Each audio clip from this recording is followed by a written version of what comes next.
हमने ये भी देखा कि कभी पाकिस्तान की इमदाद रुकी अमेरिका की तरफ से और कभी जो इमदाद है ये जारी रही। एक सियासी जमात ने एब्सोल्युटली नॉट कहा और फिर अब वही सियासी जमात ट्रंप पर नजरें जमाए बैठी है कि वो आएँ तो उनके बानी को रिहाई दिलवाएं। बहरहाल पाकिस्तान के इन इंतखाबात पर क्या असरात मुरतब हो सकते हैं, माजी में ताल्लुकात कैसे रहे हैं और कौन सा प्रेसिडेंट जो है वो पाकिस्तान के लिए बेहतर साबित हो सकता है, इसी पर हम आज की ये ट्रांसमिशन जो है वो शुरू करते हैं। और इसके लिए बात करने के लिए खास तौर पर खुसूसी तौर पर हमें ज्वाइन कर रही हैं सेनेटर शहरी रहमान साहिबा। आप अमेरिका में पाकिस्तान की साबिक सफ़ीर रह चुकी हैं।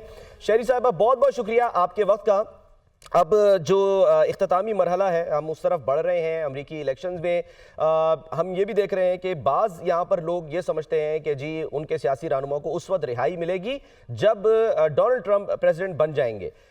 आखिर क्यों हम ये सोच रखते हैं, क्यों हम ये समझते हैं कि जी कोई अमेरिका का प्रेसिडेंट आएगा तो वो हमारे सियासी जो अमल है उसमें मदाखलत करेगा, ये क्यों हमारी सोच है शहरी साहिबा? जी शुक्रिया।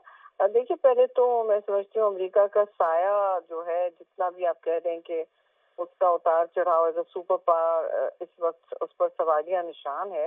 अमेरिका का साया पूरी दुनिया पर, उसकी सियासत पर, उसकी जियो पॉलिटिक्स, जंग, अमन, हर चीज पर उसका असर होता है। तो ये तो तयशुदा है कि अमेरिकन इलेक्शन सब बड़ी दिलचस्पी से देख रहे होते हैं पूरी दुनिया में। अब आपने जो सवाल पूछा है कि पाकिस्तान की एक सियासी तंजीम है, आप तो पीटीआई की बात कर रहे हैं जिन्होंने एब्सोल्युटली नॉट भी कहा और फिर वहाँ कह रहे हैं कि अपनी नजरें जमाए में। देखिए, एक जमाना था जब अमेरिका का बड़ा असर व रसूख पाकिस्तान की अंदरूनी पॉलिटिक्स में होता था, खासतौर से आमदियत के जमानों में, जब वो बहुत ज्यादा अपनी एड यानी मल्टीलैटरल तो छोड़े लेकिन अपनी अमेरिका की बाहमी बायलैटरल एड यहाँ तक मुंतकिल करते थे। और उस जमाने में उनका बिल्कुल बेशक पाकिस्तान पर, यहाँ की हुकूमतों पर दानिस्ता तौर पे या गैर दानिस्ता तौर पे एक असर तो होता था जी, और इंटरफेरेंस भी एक हद तक होती थी, मतलब कि ये करना है वो।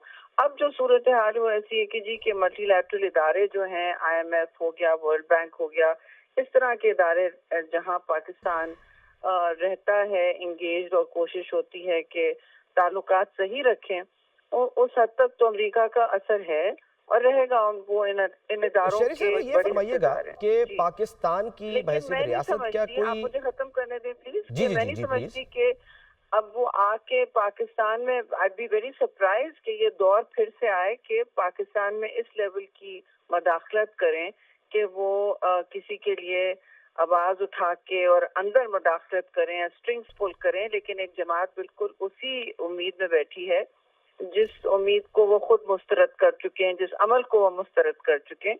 लेकिन वहाँ तो वाज़े तौर पर एक कैंडिडेट यानी ट्रंप के लिए लॉबिंग हो रही है बहुत सारे उनके और दो लोगों से और वोटर्स और सपोर्टर्स से। ये तो आपने भी देखा है।